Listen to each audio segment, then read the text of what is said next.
Aviso. Este relato es una obra de ficción ambientada en 1847 y aborda violencia sexual y explotación humana. Se omiten detalles explícitos de las agresiones. El foco está en las víctimas y las consecuencias sociales y psicológicas. En la hacienda Santa Cruz de Los Ángeles, la mañana se abría como una herida. El aire olía a café tostado y a tierra roja levantada por las bestias. La casa grande, con su galería de pilares gastados, proyectaba una sombra larga sobre los cañaverales. Había una regla no escrita que lo dirigía todo allí. El apellido debía transmitirse por línea masculina. Cuando el coronel Eusebio Méndez murió en la noche, dejando la casa sin un heredero varón, ese hilo fue arrancado de raíz. Para asegurar que la hacienda no se repartiera entre parientes oportunistas, alguien debía aparecer como varón legítimo del linaje.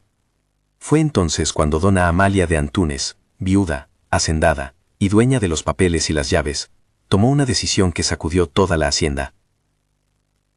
Ella tenía 42 años.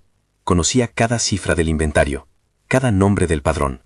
Conocía también el peso de la mirada pública y la ambición disfrazada de parentesco. Tenía 5 hijas: Leonona, la mayor, de carácter templado; Elena, de labio dulce y manos firmes; Constancia, de risa apagada; Beatriz, de curiosidad hiriente; y Mariana, la más joven, que aún buscaba su voz. Todas ellas eran mujeres en un mundo que solo valorizaba el apellido cuando estaba en manos de un hombre. Ese era el problema. Ese fue el miedo que la empujó. Amaro vivía en la hacienda igual que otros muchos, marcado por la servidumbre, pero distinto en un detalle que le costaría caro: sabía leer y escribir. Ese don, una luz tenue en tiempos donde el conocimiento estaba prohibido a tantos, lo había hecho útil y respetado en los oficios, pero también vulnerable. Él a quien llevaba las cuentas en la sombra, quien copiaba las cartas, quien sabía leer los nombres en las escrituras. No tenía familia a la vista fuera de la senzala. Su cuerpo y su destino pertenecían, en la práctica, al lugar que lo mantuvo en cadenas.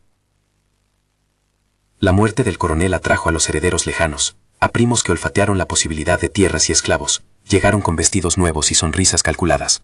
Las miradas se movían entre la tumba y el escritorio donde descansaba el inventario. Fue en ese tiempo de voces bajas y deseos descubiertos, cuando dona Amalia trazó su plan en la soledad de su despacho. No estaba dispuesta a perder el apellido ni la hacienda. No permitiría que forasteros vendieran a Santa Cruz de Los Ángeles por un café y unas promesas.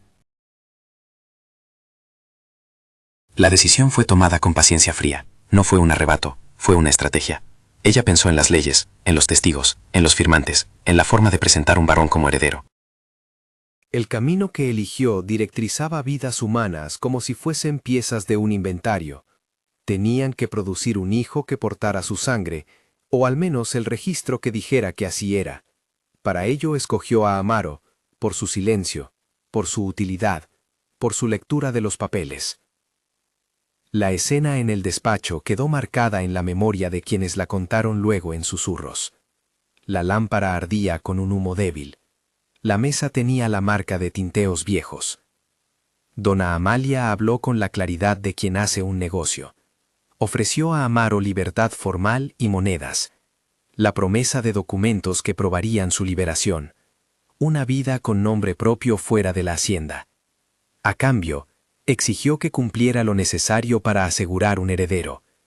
Debía ser el hombre llamado a engendrar hijos con sus hijas, bajo secreto y con el rigor de la amenaza. Amaro oyó las cifras, oyó el peso de su vida puesta en un papel. No hubo fuerza física entonces, sino la presión de un sistema. La libertad hipotética que le ofrecían estaba encadenada a su obediencia. Él entendió de inmediato que no gozaba de elección real. La coacción vino envuelta en promesas, en la mirada de los capataces, en la certeza de que resistir era arriesgarlo todo. Sabía que su cuerpo no le pertenecía, y que negarse podía significar más castigos, más humillación. Al mismo tiempo, en su pecho, la idea de la libertad, aunque fuera en forma de documento, se clavó como una posibilidad imposible de ignorar. La letra que domaba el mundo era también su trampa. Quien sabe leer puede ser obligado a certificar su propia condena. Los encuentros que siguieron no serán descritos en detalle. Se omiten escenas explícitas de violencia. Lo que importa aquí es la sombra que dejaron. Las hijas fueron aisladas, una por una. Fueron llevadas a alcobas donde la cortina cerraba los ojos del mundo. Fueron acompañadas por comadronas y por amas de leche que, con manos torpes, intentaron proteger lo que quedaba de su intimidad. Los ecos de esos meses fueron pasos medidos, puertas que se cerraban y cartas que cambiaban de tinta.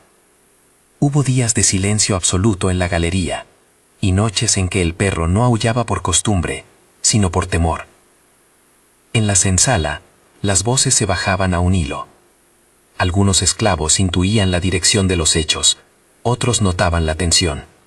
Los rostros de las hijas, antes abiertos, se volvieron de porcelana. Las parteras murmuraron palabras de amparo, y al mismo tiempo, palabras que eran moneda de cambio en una casa donde todo tenía precio. Los rumores circularon igual que la pólvora. Hubo miradas en la mesa de la iglesia, preguntas sin terminar, y una sensación de culpa compartida que nadie quiso asumir abiertamente. La complicidad no siempre se expresó con actos. Muchas veces se mostró como un silencio que protegía a los poderosos. Algunos meses después, vino el anuncio esperado y temido. Varios de los embarazos se confirmaron. Donde había angustia, apareció la nueva lógica que justificaba la decisión. Para dona Amalia, cada latido dentro de sus hijas era un escalón hacia la seguridad. Para las mujeres que habían sido obligadas, el embarazo fue un territorio de contradicciones. Esperanza arrancada a la fuerza, expectación, miedo al nombre que traerían esos cuerpos al mundo. Para Amaro, cada noticia era una confirmación de lo que había sido exigido y una herida que no cerraría. El primer parto que marcaría la historia de la hacienda fue de Elena. La noche en que dio a luz tuvo luz de velas, manos ansiosas y el llanto de un niño que llegó transformando el aire. Para los que miraron desde afuera, fue la llegada del heredero esperado. Para las que habían vivido el proceso desde adentro, fue la consumación de una decisión perversa. Elena sostuvo al niño entre lágrimas que no siempre eran de alegría. En la cocina, cerca de la chimenea, dona Amalia recibió la noticia con la teja fría del deber cumplido en la boca. Su rostro no mostró alivio humano, sino la satisfacción contenida de quien ha cerrado un trato que garantiza su nombre. Los papeles se redactaron con la misma mano firme que había dictado la decisión. Hubo registros, testigos, sellos y la falsificación fría de una historia. Se crearon constancias que, en apariencia, demostraban la paternidad que convenía. El notario, el cura y los vecinos acomodados susurraron aprobaciones que sellaron el destino del niño. Se llamaría José y portaría el apellido Méndez en la línea masculina que tanto se exigía. La ley aceptó lo que la casa presentó. Así, lo que la memoria del cuerpo sabía quedó silenciado por la tinta oficial. Amaro recibió, según lo prometido, papeles que declaraban su libertad. Recibió también unas monedas y una ruta para marcharse.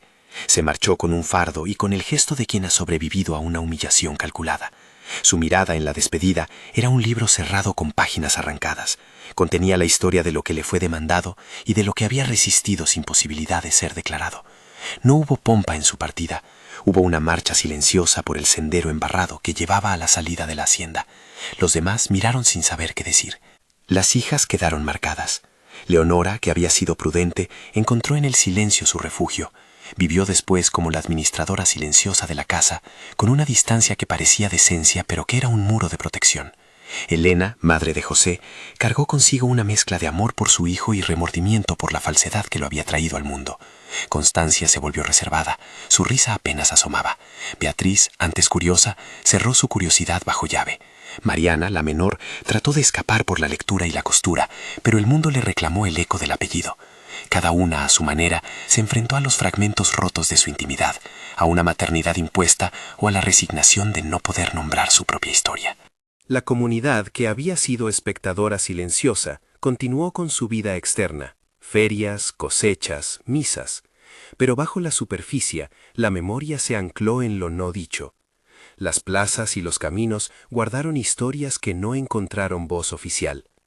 Con el tiempo, los nombres cambiaron, llegaron nuevas generaciones, pero la herida persistió en sus formas.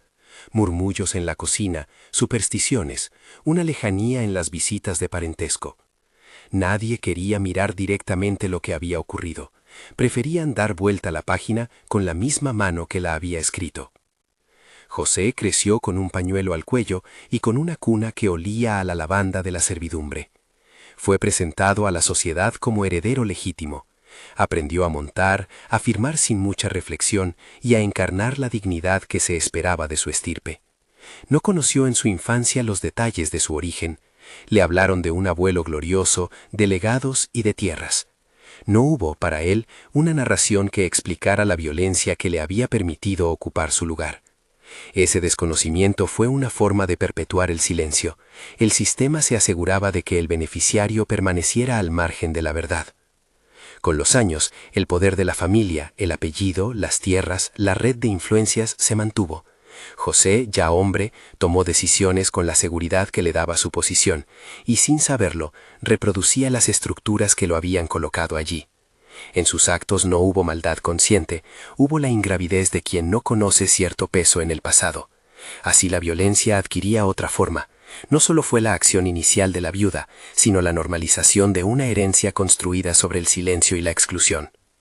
Amaro, lejos de la hacienda y con la libertad en papel, no se liberó de las marcas. A veces se le veía en pueblos vecinos, trabajando, con una mirada que cruzaba el paisaje en busca de algo que ya no volvería. La libertad formal no reparó la herida que le infligieron. Fue un hombre con un nombre y con el recuerdo de los meses en que su cuerpo fue moneda. Así vivió, con la tarea de recomponer la propia vida dentro de las limitaciones que la historia le había impuesto. Su voz, cuando hablaba, llevaba la calma de quien aprendió a medir las palabras para no ser arrancado de nuevo. Doña Amalia envejeció con la certeza de su éxito. Conservó la hacienda, el apellido y la posición. Pero junto a esa seguridad hubo noches largas de insomnio, de manos que no se apoyaban en el pecho, sino en el escritorio, repasando cuentas y nombres. La satisfacción material no borró la conciencia. En sus ojos, a veces, hubo un destello de aquello que no pudo comprar. Sus acciones habían resuelto un problema práctico, pero no habían sanado las almas rotas que quedaron a su alrededor. La decisión que tomó para asegurar un heredero terminó por descubrir que lo que se aseguraba con papeles no reconstruye las vidas que fueron usadas para tal fin. Con el tiempo, la hacienda fue cambiando. Las cosechas tuvieron años de generosidad y años de abandono. Las generaciones fueron pasando y con ellas las voces que podían contar los hechos fueron menguando. La casa grande, que había sido un símbolo de poder, comenzó a agrietarse. Un día, la quietud se apoderó de los corredores. Las ventanas se cerraron por falta de manos. Los techos se desplomaron sobre camas que alguna vez sostuvieron promesas. Las historias que allí ocurrieron quedaron expuestas al viento y a la maleza. En las ruinas, el eco de lo sucedido persistió como rumor. Los vecinos contaban fragmentos en la sobremesa, como quien despliega un mapa incompleto. Referencias a un niño llamado José, a una serie de partos extraños, a una carta que nunca supieron si leer o ignorar. Surgieron leyendas que envolvieron los hechos en una bruma que confundía la verdad con la moral de cada narrador. Para quienes habían sufrido, la memoria era un territorio de dolor. Para otros, un cuento que mantenía el orden social. Así, la historia de la casa quedó entre el mito y la vergüenza. Recordar no fue un acto fácil. Requería nombrar lo que se había ocultado. Requería poner rostro a los que fueron usados y, ante todo, reconocer la responsabilidad moral de quienes se beneficiaron. En esa tarea, algunos comenzaron a hablar. Nietos que revisaron papeles viejos, mujeres que miraron a las hijas con otros ojos, vecinos que dejaron de callar. El proceso fue lento y lleno de resistencias. No borró el dolor, pero abrió una posibilidad de justicia simbólica. La verdad, aunque tardía, comenzó a circular. Esta narración no pretende ser una crónica histórica verificable. Es una ficción que toma la época y sus conflictos como escenario para mirar cómo el poder puede convertir cuerpos en instrumentos de preservación patrimonial. Sirve para plantear preguntas que siguen vigentes. ¿Qué precio tiene un apellido cuando se impone por la violencia? ¿Cómo se reconstruye la dignidad de quienes fueron usados para garantizar el legado de otros? ¿Qué responsabilidad guardan las instituciones y la comunidad en permitir que tales actos queden impunes? La hacienda Santa Cruz de Los Ángeles terminó en ruinas. Las paredes caídas y las puertas desconchadas hablaron de lo que nadie quiso nombrar a tiempo. En la maleza se encontraban juguetes rotos, cunas carcomidas y cartas amarillentas, que alguna vez sirvieron para justificar un destino. El paisaje que antes había sido fértil se convirtió en un monumento silencioso donde reposaba una verdad incómoda. La riqueza material que perduró lo hizo a costa de sufrimientos que quedaron fuera del registro oficial. No basta con señalar a quien tomó la decisión. Hace falta entender la red que la sostuvo, leyes, prejuicios, silencios comunitarios y la indiferencia de quienes preferían no ver. La reparación exige memoria, reconocimiento y, cuando sea posible, restitución simbólica a los descendientes de quienes fueron usados. Requiere también que las narrativas de poder dejen de ser inmutables y que se permitan voces que hasta entonces fueron borradas. Si esta historia te interpela, suscríbete para más relatos que rescatan memorias silenciadas. Hoy, al hablar de lo ocurrido en Santa Cruz de Los Ángeles, no se trata solo de señalar culpables, se trata de mantener viva la memoria de Amaro, de Leonora, de Elena, de Constancia, de Beatriz y de Mariana. Y de reconocer que José, aunque heredero en los papeles, fue también un eslabón en una cadena que necesita ser entendida. Recordarles es un acto de justicia en miniatura. Es una forma de evitar que la impunidad se convierta en tradición. La última imagen que quedó fue la del viento empujando las hojas secas por una escalera en ruinas, una cuna vacía balanceándose con lentitud, y una carta que, al ser leída por un nieto curioso, años después, desató lágrimas y preguntas.